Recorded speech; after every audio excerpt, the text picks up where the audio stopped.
நீடாமங்கலம் தெற்கு ஒன்றிய செயலாளர் தலைமையில் சுமார் 200க்கும் மேற்பட்டோர் டிஆர்பி ராஜா முன்னிலையில் திமுகவில் இணைந்தனர்.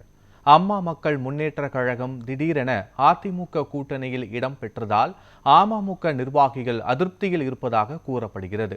இதனால் திருவாரூர் மாவட்டம் நீடாமங்கலத்தில் சுமார் 200க்கும் மேற்பட்ட குடும்பங்கள் டிஆர்பி ராஜா முன்னிலையில் திமுகவில் தங்களை இணைத்துக் கொண்டனர். மேலும் தேர்தலில் திமுக பெருவாரியான வாக்குகள் வித்தியாசத்தில் வெற்றி பெற வேண்டும் என வலியுறுத்தி உறுதிமொழி ஏற்றுக்கொண்டனர். இந்த நிகழ்வில் திமுக நிர்வாகிகள் பலர் கலந்து கொண்டனர்.